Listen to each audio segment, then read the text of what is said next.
आज दिल्ली विधानसभा चुनाव के नतीजे आएंगे। वोटों की गिनती शुरू हो चुकी है और कुछ ही देर में ये साफ हो जाएगा कि दिल्ली की सत्ता पर किसकी ताजपोशी होगी।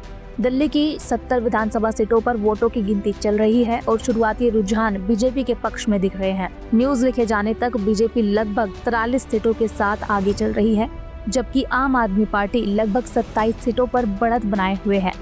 कांग्रेस इस चुनावी रण में कुछ खास प्रदर्शन नहीं कर पा रही। बैलेट पेपर की गिनती में आम आदमी पार्टी के अरविंद केजरीवाल, आतिशी और मनीष सिसोदिया जैसे बड़े नेता भी पीछे चल रहे हैं। वहीं कांग्रेस के देवेंद्र बादली सीट पर आगे हैं। अब देखना ये होगा कि शुरुआती रुझान समय के साथ किस दिशा में बदलते हैं। बता दें कि इस बार के चुनाव में 2013 के बाद पहली बार दिल्ली विधानसभा चुनाव में आम आदमी पार्टी और बीजेपी के बीच कांटे की टक्कर देखने को मिल रही है। दोनों पार्टियां अपनी अपनी तरफ से पूरी ताकत झोंक चुकी हैं और इस बार कांग्रेस ने भी चुनावी मैदान में दमदार मुकाबला पेश किया है। कांग्रेस ने अपनी तरफ से इस चुनाव को त्रिकोणीय बनाने की पूरी कोशिश की है। हालांकि बीजेपी और आम आदमी पार्टी के बीच जंग खास बनी हुई है। नई दिल्ली सीट से अरविंद केजरीवाल कड़ा मुकाबला दे रहे हैं, जहां बीजेपी के प्रवेश वर्मा और कांग्रेस के संदीप दीक्षित भी मोर्चा संभाले हुए है। वहीं कालकाजी सीट पर आम आदमी पार्टी की उम्मीदवार और दिल्ली की मुख्यमंत्री आतिशी ने अपनी पूरी ताकत लगाई है। उनके सामने बीजेपी ने रमेश बिधूड़ी जैसे तगड़े नेता को मैदान में उतारा है और कांग्रेस ने भी अलका लांबा को इन नेताओं के खिलाफ चुनौती देने के लिए खड़ा किया है। देखिए, मैं कालकाजी और दिल्ली के लोगों का धन्यवाद करती हूँ। हम लोगों ने लोगों के बीच में रहते हुए लोगों के मुद्दों पर इस चुनाव को कामयाबी से लड़ा है। आज दिल्ली अपना फैसला सुनाने जा रही है और जो भी फैसला कालकाजी का होगा मेरे लिए या दिल्ली के लिए, कांग्रेस के लिए, उसको हम सर माथे पर लेंगे। लेकिन एक बात साफ कह रही हूँ, जब तक दिल्ली की जिन समस्याओं पर हमने चुनाव लड़ा है उन समस्याओं का हल नहीं होता, कांग्रेस दिल्ली और दिल्ली के लोगों का साथ नहीं छोड़ेगी। ये लड़ाई तब तक जारी रहेगी जब तक हल नहीं होते। मकसद ये नहीं कि हम जीते हारे और सरकार बने ना बने, कौन बने। बात ये कि समस्याओं का क्या होगा, समस्याओं के हल हो गए या नहीं होगी, कांग्रेस तब तक इस लड़ाई को लड़ेगी। एक नंबर का झूठा इंसान अगर मैंने कोई देखा जिसके सबूत नहीं है, कोई सबूत नहीं होते, सिर्फ आरोप लगाकर भागने की आदत उनकी रही है। ये हम उसके सबसे बड़े भुक्तभोगी रहे हैं। शीला जी पर आरोप लगाना, हर चीज पे आरोप लगाना, झगड़े में, लड़ाई में सबूत है तो आप दीजिए ना। हर बार आप कभी किसी पर आरोप लगाते हैं और मुद्दों से भटकाते हैं और कोई मकसद नहीं होता, सिर्फ मुद्दों से भटकाना। कितना बड़ा बयान दिया अरविंद केजरीवाल जी ने कि यमुना में हरियाणा ने जहर डाल दिया, दिल्ली को मारने की साजिश थी। कितना बड़ा खतरनाक जहर घोलने वाला, एक दूसरे को लड़वाने वाला बयान था, है ना। कहाँ है उसकी जांच? कौन से अधिकारियों ने आपको बताया था जहर घोल दिया और आपने पानी रोक दिया, दिल्ली मरने से बच गई? तो केजरीवाल में जो लगता है कि अब उनका समय आ गया है कि वो दिल्ली की राजनीति से अब विदा लें। और मुझे लगता है, जहाँ तक सुनने में भी आ रहा है, पहला विकेट आम आदमी पार्टी का सबसे बड़ा गिरने वाला है, वो नहीं गिरेगा। देखिए, मैं जीत रही हूँ, क्या हो रहा है, हमने अपना काम किया, पर आतिशी के लिए ये सफर आसान नहीं रहा। अगर अरविंद केजरीवाल हार रहे हैं तो स्वाभाविक आतिशी और सिसोदिया भी नहीं जीत रहे हैं। वहीं आज नतीजे आने से पहले कांग्रेस नेता अलका लांबा मंदिर पहुंची, जहां उन्होंने अपनी और पार्टी की जीत के लिए पूजा अर्चना की। अलका लांबा ने कहा कि मुझे पूरा विश्वास है कि कांग्रेस अच्छा प्रदर्शन करेगी। दिल्ली की जनता केजरीवाल से त्रस्त है। देखिए, ये जो चुनाव रहा है एक साधारण चुनाव नहीं, ये अच्छाई और बुराई की लड़ाई रही है। ये काम और गुंडागर्दी की लड़ाई रही है और मुझे पूरा भरोसा है कि कालकाजी के लोग और पूरी दिल्ली के लोग अच्छाई के साथ खड़े होंगे, काम के साथ खड़े होंगे, आम आदमी पार्टी और अरविंद केजरीवाल जी के साथ खड़े होंगे। दिल्ली के लिए कोई नंबर आप प्रेडिक्ट करना चाहेंगे आज? देखिए, हम तो पहले ही कई दिनों से कह रहे हैं कि अरविंद केजरीवाल जी चौथी बार मुख्यमंत्री बनेंगे, भारी बहुमत से बनेंगे और आज शाम तक आंकड़ा आपके सामने। आपका मार्जिन कितना रहेगा? आप कितना मार्जिन देखते हैं अगर आप जीते तो? कुछ घंटे में पता चलेगा। आपके लिए एक चक्रव्यूह रचा गया था, लेकिन मनीष सिसोदिया, आतिशी, अरविंद केजरीवाल, तीनों की सीटों पे बीजेपी ने बहुत बड़ा दांव लगाया था ताकि आम आदमी पार्टी को रोका जा सके। देखिए, आम आदमी पार्टी का अगर आप इतिहास देखिए, आम आदमी पार्टी में हमने जब शुरुआत करी हमारे पास कुछ भी नहीं था। कोई सोच नहीं सकता था कि आम आदमी पार्टी राजनीति में सफल हो सकती है। ना हमारे पास पैसे की ताकत थी, ना हमारे पास बाहुबल था, ना हम धर्म की राजनीति करते हैं, ना हम वोट बैंक की राजनीति करते हैं। लेकिन दिल्ली के लोगों का प्यार था, भगवान का आशीर्वाद था कि आज तक आज हम यहाँ तक पहुँचे। और मुझे पूरा भरोसा है कि दिल्ली के लोगों का प्यार और ऊपर वाले का आशीर्वाद हम पे बना है। पार्टी का अगर आप इतिहास देखिए, आम आदमी पार्टी में हमने जब शुरुआत करी हमारे पास कुछ भी नहीं था।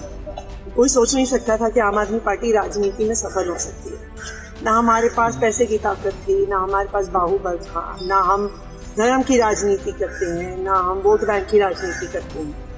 लेकिन दिल्ली के लोगों का प्यार था, भगवान का आशीर्वाद था कि आज तक हम यहाँ तक पहुंचे। और मुझे पूरा भरोसा है कि दिल्ली के लोगों का प्यार और ऊपर वाले का आशीर्वाद हम पे बना। बता दें कि आतिशी ने भी नतीजों से पहले कहा कि ये चुनाव कोई साधारण चुनाव नहीं है, ये अच्छाई और बुराई की लड़ाई है, ये काम और गुंडागर्दी के बीच की लड़ाई है। दिल्ली की आपदा से लोग परेशान हैं और आपदा से परेशान होने के कारण दिल्ली में जो लोगों ने नर्क झेला है 10 साल, तो मुझे लगता है कि दिल्ली के सम्मानित नागरिक पूर्ण बहुमत भारतीय जनता पार्टी को देंगे और जो देश में विकास हुआ है उस विकास को देखते हुए दिल्ली में भी विकास होना चाहिए। इस मानसिकता को लेकर लोग त्रस्त हैं। पानी एक बूंद बढ़ाया नहीं गया, कोई 950 MGD पानी 1300 MGD चाहिए दिल्ली में। तो दिल्ली के लोगों ने इस बारी बदलाव का मूड रखा है और जो राष्ट्र के अंदर मोदी साहब ने विकास किया पूरे देश में, दिल्ली भी उसी दिशा में चले कि दिल्ली का विकास हो। इसलिए भारतीय जनता पार्टी की सरकार बनेगी, दिल्ली में भारतीय जनता पार्टी जीतेगी। कुछ शीला जी के द्वारा सीटों का जो डिलिमिटेशन किसी जमाने में कांग्रेस के द्वारा किया गया, जिससे खुद ही अपनी वो हिट विकेट शीला दीक्षित जी हुई थी, इस प्रकार की कॉन्स्पिरेसी करके कि वोटों को सीटों को इस तरह से बनाया गया। एक वर्ग है जो वर्ग भारतीय जनता पार्टी को वोट कास्ट करने में परहेज करता है, उनको धीरे धीरे जोड़ जाड़ के ऐसा करने का प्रयास शीला जी ने किया था। उस डेमोग्राफी के कारण केजरीवाल 2 बार चुनाव इसलिए जीत गए कि मुफ्त की रेवड़ी बांटनी और झूठे वायदे करने। अब 10 साल में केजरीवाल जी एक्सपोज हो गए कि वो केवल झूठे वायदे करते हैं, कर कुछ सकते नहीं। देखो, ये कालका जी की जनता का डेवलपमेंट को लेकर अगर उनको चाहिए डेवलपमेंट होगा तो स्वाभाविक है आतिशी की वो विदाई करेंगे। वो मैं कोई किसी को लीड देने वाला नहीं हूँ, ये कोई रेसलिंग नहीं है, ये कोई कंपटीशन टेस्ट देके हम आगे नहीं बढ़ रहे हैं, ये जनता के आशीर्वाद का है। कालका जी की जनता आशीर्वाद अगर देगी तो स्वाभाविक आतिशी को लौटना पड़ेगा, क्योंकि आतिशी ने पिछले 5 साल में क्षेत्र में केजरीवाल जी ने दिल्ली में कुछ कराया नहीं। और अगर इन परिस्थितियों में भी केजरीवाल को लोग अगर वोट देते हैं तो वो वर्ग जो देश में विकास, देश की तरक्की चाहता है, तो वो लोग वास्तव में इस बात को लेकर व्यथित होगा। लेकिन मेरा 100% मानना है कि इस बारी आपदा जा रही है और भाजपा आ रही है दिल्ली के विकास को लेकर। बीजेपी के मुख्यमंत्री के चेहरा आप होंगे? ये बेकार की बातें करने का लाभ नहीं है। हम सेवा के काम करने के लिए राजनीति में हैं। न तो केजरीवाल हमारे बारे में तय करेगा, न कोई और तय करेगा। हमारा पार्टी नेतृत्व है और हम किस व्यक्ति का कहाँ उपयोग होता है उस हिसाब से राष्ट्र के निर्माण में कौन कहाँ बढ़िया काम कर सकता है। हम जैसे पहले 3 बार विधायक रहे थे तब कौन से तब विकास सेवा की, 2 बार सांसद रहे हैं। हम राष्ट्र के विकास के लिए, क्षेत्र के विकास के लिए, लोगों की सेवा के लिए राजनीति में हैं। मोदी साहब के 11 साल का टेन्योर और गुजरात का 12 साल का टेन्योर देख लिए। सेवा सेवा मोदी साहब ने सेवा की है। हम एक ऐसी विचारधारा के लोग सेवा करने के लिए राजनीति में हैं, मुख्यमंत्री मंत्री बनने के लिए राजनीति में नहीं है। सर, बार बार आम आदमी पार्टी ये कहती है कि इलेक्शन कमीशन का इस्तेमाल बीजेपी कर रही है, किस तरीके से आप? देखो, ये तो केजरीवाल को पूछो आप। जब केजरीवाल 13-14 में बोला करते थे तो ईडी सीबीआई को तोता बताया करते थे, शीला जी भ्रष्ट है, जेल भेज दूंगा। कहाँ गए शीला जी के 300 पन्ने के? तो ये तो जब लोग खुद अपने आप को, जनता उनको नकारती है तो अपनी कमी को स्वीकार करते हुए स्वीकार करना चाहिए उनको कि जनता ने मैंडेट राहुल को नहीं दिया, जनता ने मैंडेट उसको नहीं दिया अखिलेश जी को यूपी के अंदर। 5 साल काम करो, मेहनत करो, तब आगे बढ़िए। ये जनता लोगों का रिपोर्ट तैयार करती है, ना इलेक्शन कमीशन करता है, ना पुलिस करती है। अगर ये स्थिति रहती तो इमरजेंसी लगाकर श्रीमती इंदिरा गांधी ने 75 में लोकतंत्र की हत्या करने की कोशिश की, 77 में लोगों ने धूल चटा दी। तो ये तो लोकतंत्र का दुनिया का सबसे बड़ा राष्ट्र भारत है। यहाँ पर कोई अपनी कमियों को छुपाने के लिए एजेंसियों पर दोषारोपण करता रहे, वो अपनी गिरवान में झांके, तब उसको जानकारी लेनी चाहिए। Thank you so much sir. एक सिंगल सर क्या कहेंगे? 36 बीजेपी है और आम आदमी पार्टी पीछे चल रही, क्या कहेंगे? देखो, आम आदमी पार्टी पीछे चलने के पीछे 10 साल का उसका एंटी इनकम्बेंसी है। जो उन्होंने वायदे किए उन वायदों को लेकर केजरीवाल ने सब झूठ बोला है। शुरू से आखिर तक बार बार क्या गिनाऊं, मीडिया भी और देश भी और दिल्ली भी जानती है। कोठी नहीं लूंगा, बंगला ले लूंगा, पेरिस बना दूंगा दिल्ली को, यमुना साफ कर दूंगा, कुछ नहीं किया उसने।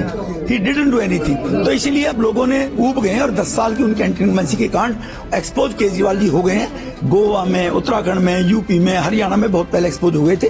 दिल्ली में भी वो अब एक्सपोज हो गए। 2 चांस दिल्ली के लोगों ने उनको दिए और वो दिल्ली में भी एक्सपोज हो गए। आतिशी और केजरीवाल दोनों पीछे चल रहे हैं, तो क्या कहेंगे? देखो, ये तो दिल्ली की जनता का मैंडेट है कि उन्होंने जो झूठ बोला केजरीवाल ने, उसको लोग कब तक सहन करते। आतिशी जी पीडब्ल्यूडी मंत्री रही हैं और नार के जीवन काल का जी लोग जी रहे हैं, तो उन परिस्थितियों में स्वाभाविक मुझे लगता है लोग उनको नकारेंगे। वहीं कालकाजी विधानसभा सीट में बढ़त मिलने पर बीजेपी उम्मीदवार रमेश बिधूड़ी ने कहा कि आपके पीछे रहने का कारण केजरीवाल के झूठे वादे हैं। उन्होंने कुछ नहीं किया। अब दिल्ली में भी उनकी सच्चाई सामने आ गई है। इस तरह की और वीडियो देखने के लिए हमारे YouTube चैनल को सब्सक्राइब करें और बेल आइकन को दबाना ना भूलें। यदि आप हमारा वीडियो Facebook पर देख रहे हैं तो पेज को लाइक और फॉलो जरूर करें। हमारे अन्य सोशल मीडिया पेजेस से भी जुड़ें।